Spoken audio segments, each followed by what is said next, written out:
고급 아파트 경비실 창밖으로 해가 지고 있었습니다. 이준호는 창문에 비친 자신의 주름진 얼굴을 무심하게 바라봅니다. 70을 넘긴 나이가 무색하게 등은 여전히 고닫고 낡은 경비복은 단정하게 다림질되어 있었죠. 손목에 찬 오래된 시계를 습관적으로 만지작거리며 이준호는 오늘도 변함없는 일상을 이어갑니다. 아파트 주민들은 그저 경비원일 뿐인 이준호에게 눈길 한 번 제대로 주지 않았습니다. 인사를 건네도 대답 없이 지나치는 주민들이 대부분이었지만 이준호는 그런 무시에 익숙해진 듯 묵묵히 자신의 일을 했습니다. 때론 멍하니 하늘을 바라보며 무언가를 기억해내려는 듯한 표정을 짓기도 했지만 그 생각은 늘 안개처럼 흩어져 버렸죠.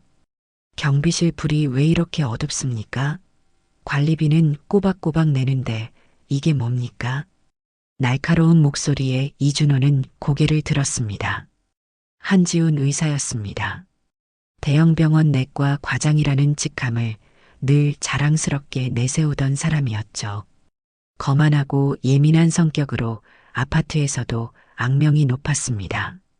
죄송합니다만 규정상 밤 10시 이후에는 방문객 출입이 제한되어 있습니다. 이준호의 목소리는 차분했습니다. 어딘가 품위가 느껴지는 말투였지만 한지훈의 얼굴은 점점 붉어져 갔죠. 내가 누군지 알아요? 내 집에 손님 초대하는데 당신이 뭔데 간섭이에요? 이준호는 잠시 망설였습니다. 규정은 규정이었지만 이런 상황에서 그가 할 수 있는 일은 많지 않았습니다. 그저 조용히 설명할 뿐이었죠. 이해합니다만 주민분들의 안전을 위한. 이준호의 말이 끝나기도 전에 한지훈의 손이 허공을 가르며 이준호의 어깨를 거칠게 밀쳤습니다. 균형을 잃은 이준호는 경비실 의자에 부딪혀 쓰러졌고 그 충격에 손목시계의 유리가 살짝 금이 갔습니다. 한지훈은 그런 이준호를 내려다보며 경멸하는 표정을 지었습니다. 규정이 뭐가 중요해요? 당신 같은 사람이 뭘 안다고. 한지훈은 더 이상 말을 하지 않고 빠르게 그 자리를 떠났습니다. 이준호는 천천히 일어나 의자를 바로 세우고 깨진 시계를 물끄러미 바라봤습니다. 그의 눈에는 슬픔이 깃들었지만 이유를 알 수 없는 슬픔이었습니다. 마치 오래전부터 품어온 감정 같았지만 정작 본인은 그 이유를 기억하지 못했죠. 그날 밤 이준호는 손목시계를 바라보며 잠들지 못했습니다. 시계 속에 모든 답이 있는 것처럼 아니면 잃어버린 무언가를 찾을 수 있을 것처럼 말입니다. 아침이 밝았습니다. 아파트 게시판에는 어젯밤 일을 목격한 주민이 올린 글이 사람들의 이목을 끌고 있었습니다. 의사라는 사람이 노인 경비원에게 손찌검이라니 이게 말이 됩니까? 댓글은 순식간에 늘어났고 분위기는 한지훈에게 불리하게 돌아가고 있었죠. 한지훈은 병원 진료실에서 휴대폰을 내려다보며 이마에 진땀을 흘렸습니다. 상황이 예상보다 커지고 있었습니다. 의사로서의 평판, 아파트에서의 체면, 모든 것이 위태로워 보였습니다. 진료를 마친 후 사무실로 돌아온 그는 창밖을 바라보며 깊은 한숨을 내쉬었습니다. 그때 전화가 울렸습니다. 여보, 무슨 일이 있었던 거야? 아파트 단체 채팅방이 난리야. 아내의 목소리에는 걱정과 질책이 섞여 있었습니다. 한지훈은 변명하듯 말했습니다. 그냥 별일 아니야. 경비원이 규정 타령하길래 조금 언성을 높였을 뿐이야. 거짓말이었습니다.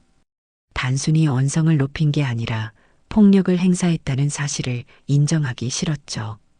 한지훈은 통화를 서둘러 마치고 병원 일에 집중하려 했지만 머릿속은 온통 아침의 게시글로 가득 찼습니다. 저녁 집으로 돌아온 한지훈은 평소보다 늦은 시간이었습니다. 아내 미경이 현관에서 그를 기다리고 있었습니다. 표정이 심상치 않았죠. 오늘 경비실에 가봤어. 그분께 사과하려고. 한지우는 눈살을 찌푸렸습니다. 왜 내가 알아서 할 일이잖아. 당신이 할 수 있을 것 같아? 그럴 성격이 아니잖아. 미경의 말은 날카로웠지만 사실이었습니다. 한지우는 쉽게 사과하는 성격이 아니었죠. 자존심이 상하는 일이었으니까요. 그런데 말이야, 그분이. 미경이 떨리는 목소리로 말을 이었습니다. 손목에 차고 있던 시계 봤어? 한지우는 고개를 저었습니다. 사실 그는 경비원의 얼굴조차 제대로 본 적이 없었습니다. 그저 불편한 상대, 자신보다 아래라고 여긴 존재였을 뿐이었죠. 그 시계, 우리 아빠가 마지막으로 차고 나간 거야. 미경의 말에 한지우는 놀라 아내를 바라봤습니다. 미경의 아버지는 5년 전 갑자기 집을 나간 후 소식이 끊겼습니다. 치매 초기 증상이 있었던 터라 가족들은 최악의 상황을 걱정했었죠. 수개월간의 수색에도 흔적조차 찾지 못했고 가족들은 마음 아프게 현실을 받아들일 수밖에 없었습니다. 확실해? 비슷한 시기일 수도 있잖아. 한지훈의 말에 미경은 단호하게 고개를 저었습니다. 시계 뒷면에 내 딸에게 부끄럽지 않게라고 새겨져 있어. 아빠 생일 때 제가 선물한 거라고요. 미경의 눈에는 이미 눈물이 고여 있었습니다. 한지훈은 아내의 어깨를 감싸 안았지만 속은 복잡했습니다. 자신이 무시하고 폭력까지 행사한 경비원이 아내의 아버지라니 상상조차 할 수 없는 일이었습니다. 내일 같이 가봐요. 확실히 알아봐야 해. 한지훈의 말에 미경은 고개를 끄덕였습니다. 그날 밤 두 사람은 쉽게 잠들지 못했습니다. 가능성은 희박했지만 만약 그 경비원이 정말 미경의 아버지라면 어떻게 해야 할지 그 생각만으로도 가슴이 무거웠습니다. 다음 날 아침 한지훈과 미경은 경비실로 향했습니다. 발걸음은 무거웠고 마음은 복잡했습니다. 아파트 정원을 지나며 미경은 자신의 아버지를 마지막으로 본 날을 떠올렸습니다. 평범한 아침이었고 평범한 인사였죠. 누가 그날이 마지막이 될 줄 알았겠습니까? 경비실 앞에 도착했을 때 이준호는 화단에 물을 주고 있었습니다. 미경은 그 뒷모습을 보는 순간 발걸음을 멈췄습니다. 어딘가 낯익은 실루엣, 어깨를 움직이는 방식, 고개를 살짝 기울이는 각도. 틀림없는 아버지의 모습이었죠. 아버지. 미경의 목소리는 바람에 흩어졌습니다. 이준호는 천천히 몸을 돌렸고 두 사람과 마주했습니다. 그의 눈빛은 공허했습니다. 인식은 하고 있지만 기억하지는 못하는 눈빛이었죠. 한지훈이 앞으로 나섰습니다. 어제 일로 사과드리러 왔습니다. 제가 너무 무례했습니다. 이준호는 잠시 생각하더니 고개를 저었습니다. 괜찮습니다. 별일 아닙니다. 그의 말투에는 어딘가 품위가 있었습니다. 단순한 경비원의 말투라기보다는 교양 있는 사람의 말투였죠. 미경은 떨리는 손으로 가방에서 사진을 꺼냈습니다. 어린 시절 아버지와 함께 찍은 사진이었습니다. 혹시 이 사진 속 사람을 기억하세요? 이준호는 사진을 받아들고 유심히 바라봤습니다. 그의 손이 미세하게 떨리기 시작했습니다. 눈가에 주름이 깊어졌고 입술은 일그러졌습니다. 무언가와 씨름하는 듯한 표정이었죠. 저는 이준호의 목소리가 흔들렸습니다. 이 사진 속 사람을 모릅니다만 말을 잇지 못하고 이준호의 눈에서 눈물이 흘러내렸습니다. 자신도 모르게 나오는 감정이었습니다. 기억은 없지만 몸이 기억하는 감정, 그것은 어렴풋한 그리움이었습니다. 왜 제가 울고 있지요? 이준호는 눈물을 닦으며 혼란스러워했습니다. 이상하네요. 이 사진 속 소녀를 보니 가슴이 아픕니다. 미경도 눈물을 참지 못했습니다. 한지우는 그런 두 사람 사이에서 어찌할 바를 몰랐죠. 이준호는 손목시계를 내려다보았습니다. 이 시계, 제가 왜 이걸 갖고 있는지 모르겠습니다. 하지만 버릴 수가 없었습니다. 미경은 손을 뻗어 이준호의 손목시계를 조심스럽게 만졌습니다. 뒷면에는 분명히 내 딸에게 부끄럽지 않게라는 글귀가 새겨져 있었습니다. 의심의 여지가 없었죠. 아버지, 저 미경이에요. 기억나세요? 이준호는 고개를 저었습니다. 기억을 찾으려 애쓰는 듯 했으나 텅 빈 회상만이 그를 괴롭혔습니다. 하지만 그의 눈물은 멈추지 않았습니다. 마음이 기억하고 있었던 것입니다. 사진 속 소녀는 제가 지켜야 했던 사람인 것 같습니다. 이준호가 힘겹게 말했습니다. 왜인지는 모르겠지만 그런 느낌이 듭니다. 미경은 더 이상 참지 못하고 이준호를 껴안았습니다. 낯선 포옹에 이준호는 어색하게 팔을 들었지만 곧 자연스럽게 미경의 등을 토닥였습니다. 몸이 기억하는 동작이었습니다. 아버지가 딸을 위로하던 그 손길 그대로였죠. 한지우는 그 모습을 바라보며 가슴이 무거워졌습니다. 자신이 무시하고 폭력까지 행사했던 사람이 아내의 아버지였다니 용서받을 수 있을까 그런 생각이 머릿속을 채웠습니다. 한지훈의 권유로 이준호는 병원에서 정밀 검사를 받게 되었습니다. 영상의학과에서 MRI를 찍는 동안 미경은 초조하게 기다렸습니다. 한지훈은 동료 신경과 의사와 상담을 하며 상황을 설명했고 할 수 있는 모든 검사를 요청했죠.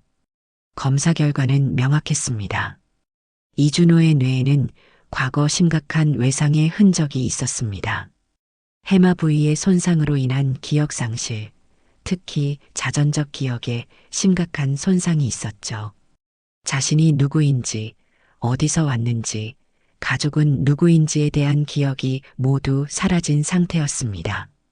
과거에 심한 충격을 받으셨던 것 같습니다. 물리적인 충격일 수도 있고 정신적 트라우마와 함께 온 것일 수도 있고요. 신경과 의사의 설명을 들으며 미경은 고개를 떨구었습니다. 아버지에게 무슨 일이 있었던 걸까요? 5년의 시간 동안 어떤 고통을 겪었던 걸까요? 검사를 마친 이준호는 병원 복도 의자에 앉아 있었습니다. 하얀 병원 가운을 입은 그의 모습은 더욱 연약해 보였죠. 한지우는 그런 이준호의 모습을 병원 창문을 통해 바라보았습니다. 노인의 고개는 조금 숙여져 있었고 손은 여전히 낡은 시계를 매만지고 있었습니다. 그 모습에 한지훈의 가슴이 조여들었습니다. 그토록 무시했던 경비원이 아내의 아버지였다니. 한지훈은 중얼거렸습니다. 의사로서의 자존심, 지위에 대한 자만심, 그것이 가려놓은 인간의 존엄성. 그는 이제야 자신의 모습이 얼마나 추했는지 깨달았습니다. 이준호와 미경은 진료실에서 의사의 설명을 듣고 있었습니다. 기억이 완전히 돌아올 가능성은 낮습니다. 하지만 때때로 작은 조각들이 돌아올 수는 있어요. 익숙한 환경, 물건, 소리 같은 것들이 촉발제가 될 수 있습니다. 미경은 고개를 끄덕였습니다. 희망은 적었지만 그래도 아버지가 살아계시다는 사실만으로도 기적이었습니다. 자신을 알아보지 못하더라도 그저 곁에 있다는 것만으로도 충분했죠. 혹시 제 이름이라도 기억나세요? 미경이 조심스럽게 물었습니다. 이준호는 미안한 표정으로 고개를 저었습니다. 죄송합니다. 이름도 제가 누구인지도 기억이 나지 않네요. 하지만 이준호는 잠시 말을 멈추고 미경의 얼굴을 바라봤습니다. 당신을 보면 마음이 편안해집니다. 설명할 수는 없지만 그런 느낌이 듭니다. 그 말에 미경의 눈가에 다시 눈물이 고였습니다. 기억은 사라졌지만 감정은 남아 있었던 겁니다. 아버지의 마음속 깊은 곳에는 여전히 딸에 대한 사랑이 남아 있었던 것이죠. 한지우는 진료실 밖에서 이 모든 광경을 지켜보았습니다. 그의 마음속에는 복잡한 감정이 뒤엉켰습니다. 죄책감, 후회, 슬픔. 하지만 그 중에서도 가장 큰 것은 두려움이었습니다. 용서받을 수 있을까 하는 두려움이었죠. 병원을 나오며 이준호는 문득 걸음을 멈추고 하늘을 올려다봤습니다. 이상한 생각이 드네요. 매일 같은 시간에 하늘을 보는 습관이 있었던 것 같아요. 왜 그랬을까요? 미경은 아버지의 손을 잡았습니다. 아버지는 매일 저녁 해가 질 때 옥상에 올라가셨어요. 하루를 정리하는 시간이라고 하셨죠. 이준호의 눈이 잠시 반짝였습니다. 아주 희미한 기억의 파편이 스쳐 지나간 것 같았습니다. 하지만 곧 사라져버렸죠. 그는 한숨을 내쉬며 고개를 저었습니다. 기억이 나지 않네요. 하지만 그런 시간이 있었다니 좋은 습관인 것 같습니다. 세 사람은 말없이 병원을 빠져나왔습니다. 각자의 마음속에는 서로 다른 무게의 감정이 자리하고 있었습니다. 미경에게는 되찾은 아버지에 대한 감사함, 이준호에게는 알 수 없는 상실감, 그리고 한지훈에게는 짓눌리는 죄책감이 있었죠. 집으로 돌아오는 차 안, 무거운 침묵만이 흘렀습니다. 한지훈은 운전대를 붙잡은 손에 힘이 들어갔고 미경은 창밖을 바라보며 생각에 잠겼습니다. 뒷좌석에 앉은 이준호는 차창 너머로 스쳐 지나가는 풍경을 멍하니 바라보고 있었습니다.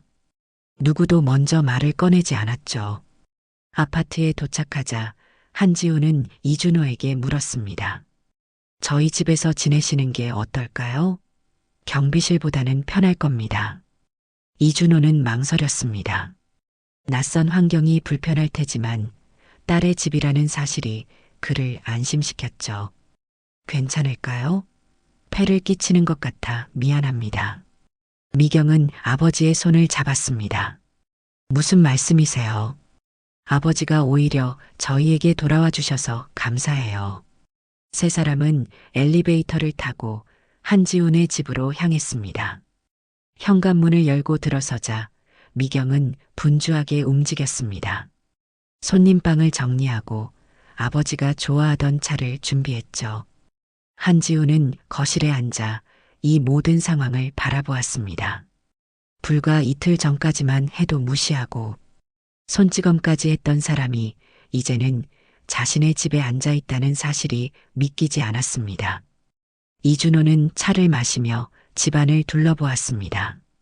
그의 시선이 벽에 걸린 가족 사진에 머물렀습니다. 미경과 한지훈, 그리고 10살 정도로 보이는 소녀의 모습이었죠. 손녀도 있군요.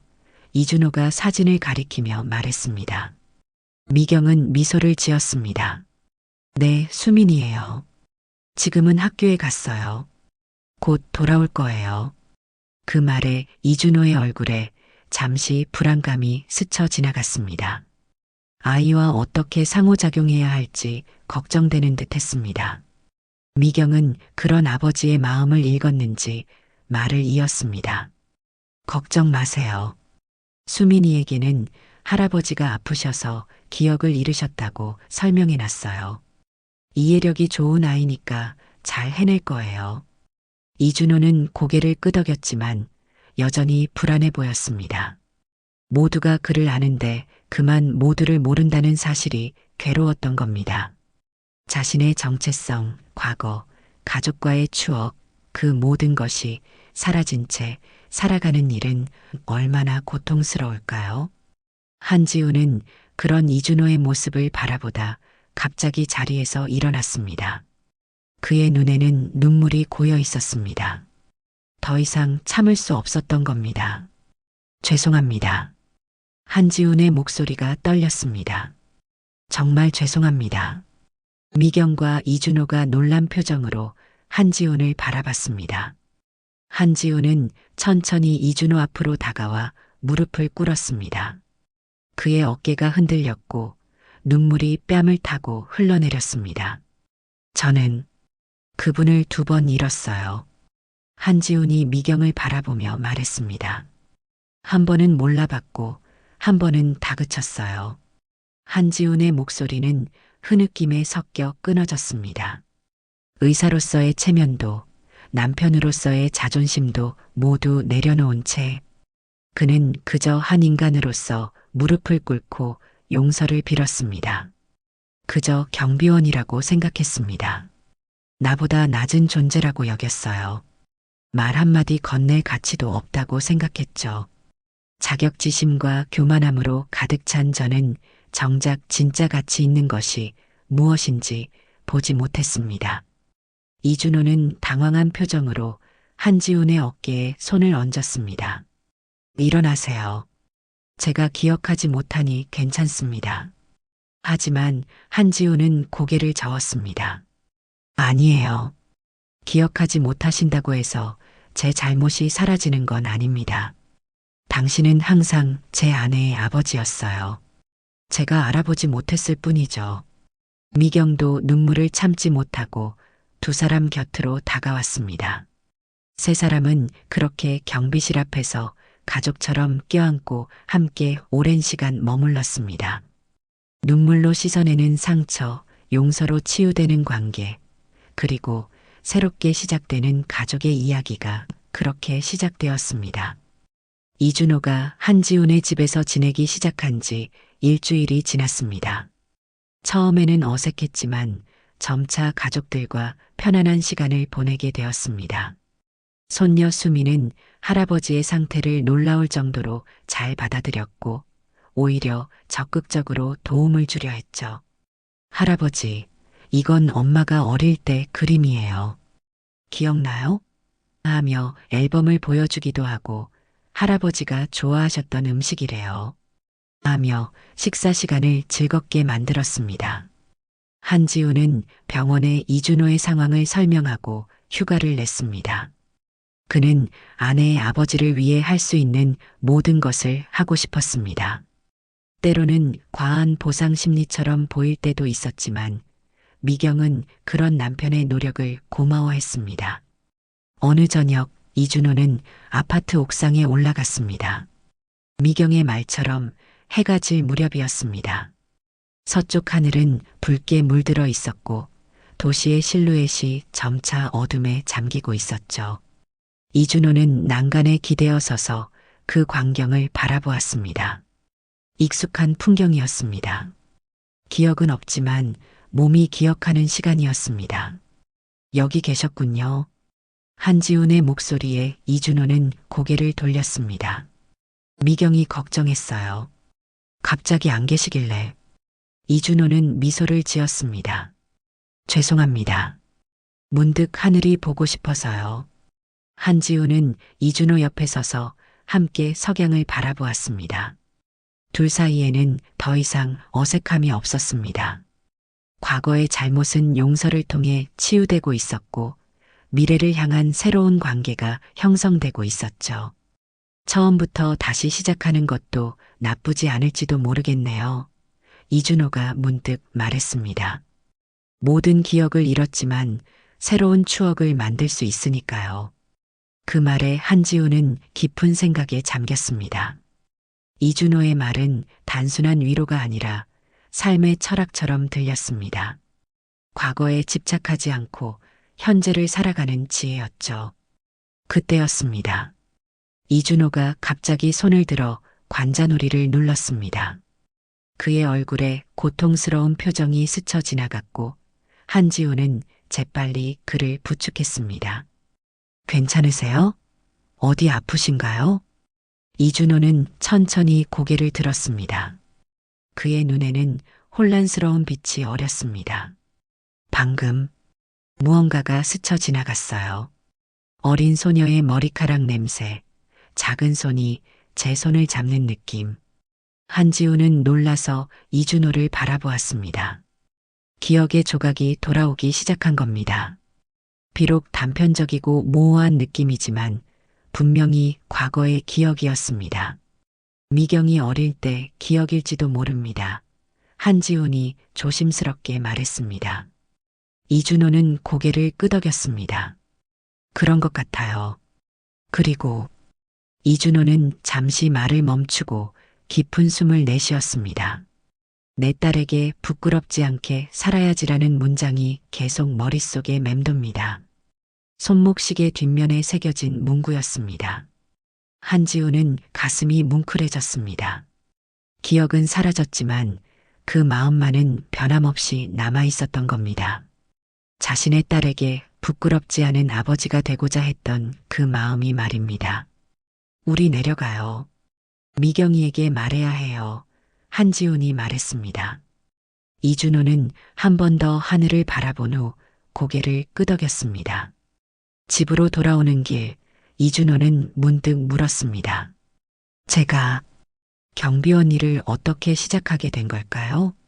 한지훈은 머뭇거리다 대답했습니다. 아직 모릅니다. 하지만 곧 알게 될 거예요.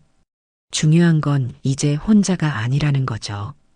집에 도착하자 미경이 현관에서 그들을 기다리고 있었습니다.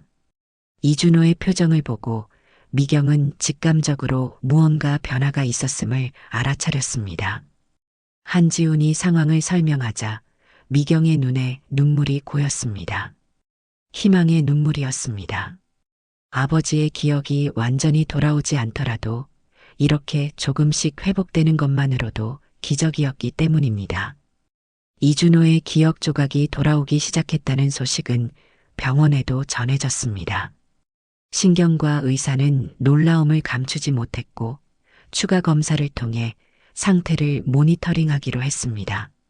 그러나 더욱 놀라운 일은 한지훈과 이준호 사이에서 일어났습니다. 처음에는 어색하기만 했던 관계가 점차 따뜻한 가족애로 변해가고 있었습니다. 한편 아파트 단지에서는 경비원 폭행 사건이 큰 파장을 일으켰습니다. 주민 대표는 공식 사과문을 요구했고 관리사무소는 한지훈에게 문책을 요구했죠. 하지만 상황이 완전히 달라져 있었습니다. 한지훈은 자발적으로 아파트 주민회의에 참석했습니다. 저는 이준호 어르신께 큰 잘못을 저질렀습니다. 한지훈의 목소리는 단호했습니다. 그리고 뒤늦게 알게 되었습니다만 그분은 제 아내의 아버지이신 분이었습니다. 5년 전 실종되셨다가 기억을 잃은 채 우리 아파트 경비원으로 일하고 계셨던 겁니다. 회의실은 순식간에 술렁였습니다. 누구도 그런 사연이 있으리라고는 상상하지 못했던 것입니다. 한지훈은 고개를 숙였습니다. 저는 이제 어르신을 모시고 함께 살고 있습니다. 그리고 이 자리를 빌려 모든 주민분들께 사과드립니다. 특히 제가 그동안 경비원분들을 대하던 태도 정말 부끄럽고 죄송합니다. 주민들은 차분히 한지훈의 말을 들었고 대부분 이해의 눈빛을 보냈습니다. 이 사건은 단순한 갈등이 아니라 모두에게 인간 존중의 가치를 일깨워준 계기가 되었습니다. 병원에서는 한지훈이 상황을 설명하고 한 달간의 휴직을 신청했습니다. 의국 사람들은 놀라워했지만 한지훈의 결정을 존중했습니다. 가족이 우선이라는 사실을 그도 이제야 깨달은 것이니까요. 집으로 돌아온 한지훈은 거실에서 수민이 이준호에게 책을 읽어주는 모습을 발견했습니다. 손녀와 할아버지는 금세 가까워졌습니다. 이준호가 기억을 잃었다는 사실이 오히려 두 사람의 관계를 더 특별하게 만들었는지도 모릅니다. 모든 것을 새롭게 시작할 수 있으니까요. 할아버지, 이 시계는 왜 이렇게 오래 찼어요? 수민이 이준호의 손목 시계를 가리키며 물었습니다. 이준호는 시계를 내려다보며 미소를 지었습니다. 글쎄 아마도 누군가 기다려줄 것 같아서 그랬을지도 모르겠구나. 그 말에 방 안의 미경과 한지훈은 서로를 바라보았습니다. 이준호는 무의식적으로 딸과 가족을 기다리고 있었던 것일까요? 기억이 사라졌어도 마음만은 계속해서 기다리고 있었던 건 아닐까요? 시간이 흐르면서 이준호는 점점 더 집에 적응해 갔습니다. 미경의 정성어린 간호와 한지훈의 배려, 그리고 수민의 천진난만한 사랑이 이준호를 감싸 안았습니다. 기억은 완전히 돌아오지 않았지만 그래도 괜찮았습니다. 새로운 추억을 쌓아가는 것으로 충분했습니다. 어느 날 저녁 한지우는 이준호에게 제안했습니다. 아버님, 가족 사진을 찍으면 어떨까요? 수민이도 좋아할 것 같습니다. 이준호는 잠시 생각하더니 고개를 끄덕였습니다. 좋은 생각이네요. 새로운 시작을 기념하는 의미도 될 것 같고요. 미경은 사진관을 예약했고 주말이 되자 가족은 함께 외출했습니다. 푸른 하늘 아래 공원 벤치에 나란히 앉아 웃음 짓는 네 사람의 모습은 그 자체로 아름다운 그림이었습니다. 사진사가 구도를 잡는 동안 이준호는 문득 한지훈의 어깨에 손을 얹었습니다. 고마워요. 내 딸을 잘 지켜줘서. 갑작스러운 말에 한지훈은 놀라 이준호를 바라봤습니다. 이준호의 눈에는 따뜻한 빛이 어려 있었습니다. 완전한 기억의 회복은 아니었지만 마음이 알아본 것입니다. 자신의 딸과 그녀의 가족을 말입니다. 한지훈은 고개를 숙였습니다. 아직도 용서받지 못했다고 생각했던 마음이 조금씩 치유되는 느낌이었습니다. 사진사의 카운트다운 소리가 울리고 네 사람은 환하게 웃었습니다.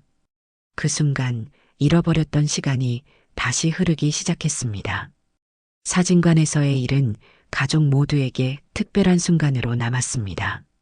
집으로 돌아오는 차 안에서 이준호는 창밖을 바라보며 생각에 잠겼습니다. 풍경들이 스쳐 지나가는 동안 그의 마음속에서도 무언가가 스쳐 지나가고 있었죠. 단편적인 기억의 조각들, 흐릿한 감정의 파편들이 서서히 형태를 갖추기 시작했습니다. 집에 도착하자 미경은 서둘러 저녁 식사를 준비했고 수미는 할아버지에게 학교에서 있었던 일을 신나게 얘기했습니다. 한지우는 그런 가족의 모습을 바라보며 따뜻한 미소를 지었습니다. 불과 몇 주 전만 해도 상상할 수 없었던 완전한 가족의 모습이었습니다. 저녁 식사를 마친 후 이준호는 거실 소파에 앉아 옛 앨범을 넘겨보고 있었습니다. 미경이 아버지의 기억을 돕기 위해 찾아낸 오래된 사진첩이었죠. 낡은 사진 속에는 젊은 시절의 이준호와 어린 미경의 모습이 담겨 있었습니다. 공원에서 손을 잡고 걷는 모습, 생일 케이크 앞에서 환하게 웃는 모습, 학교 졸업식에서 자랑스럽게 서 있는 모습. 이준호는 사진을 하나하나 꺼내 바라보았습니다.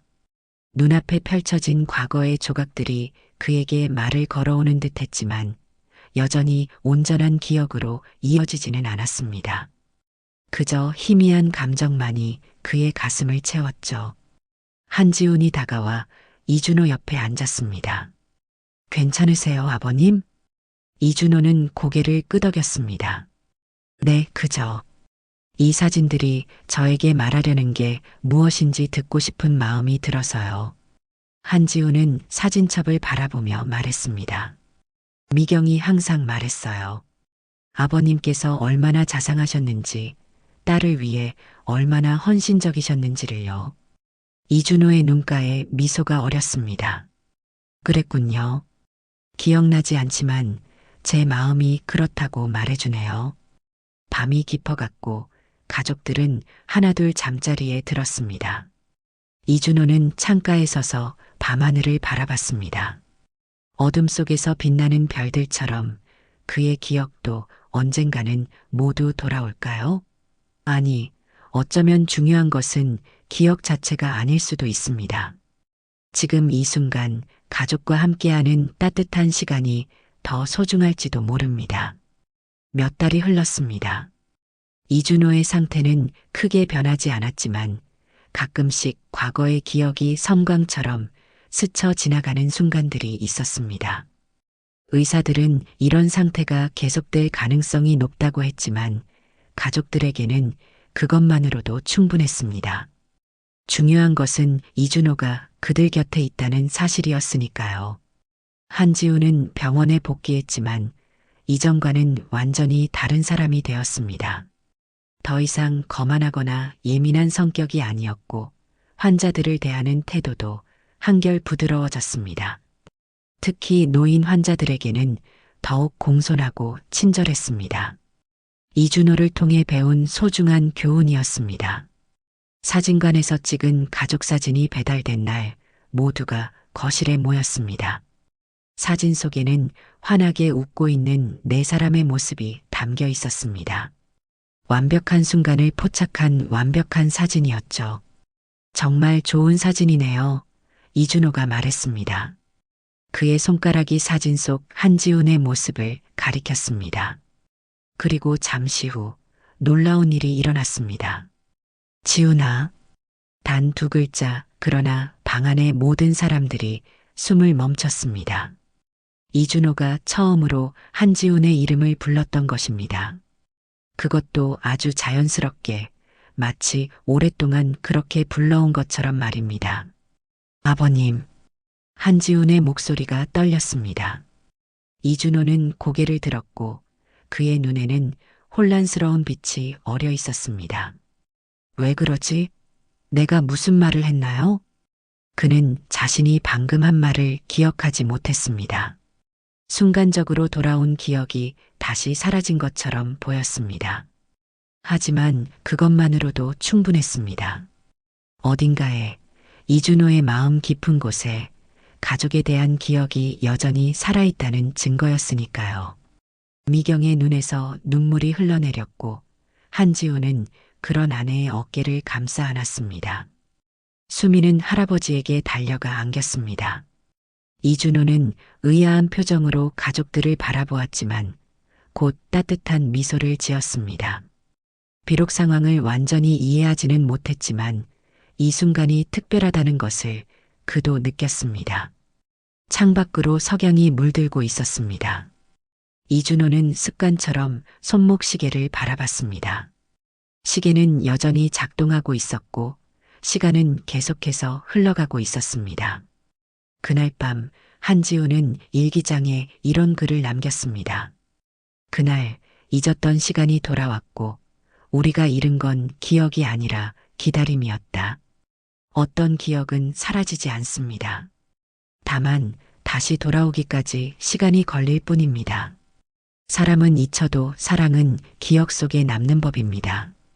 이준호의 가족들은 이제 알고 있습니다. 진정한 용서와 회복의 의미를, 그리고 잃어버린 시간도 결코 늦지 않았다는 사실을 말입니다. 가족 사진은 거실 중앙에 걸렸고 그 아래에는 낡은 손목 시계가 놓여 있었습니다. 시간은 멈추지 않고 흘러갔지만 이제 그들에게는 함께할 시간이 있었습니다. 과거의 상처를 치유하고 현재를 소중히 여기며 미래를 향해 나아갈 시간 말입니다. 경비원의 눈물과 의사의 무릎이 만나 이루어낸 기적 같은 재회. 그것은 단순한 우연이 아니라 인연이라는 이름의 필연이었는지도 모릅니다. 삶은 때로 우리에게 기억을 잃게 하지만 결코 사랑만은 빼앗아가지 못한다는 것을 보여주는 이야기였습니다.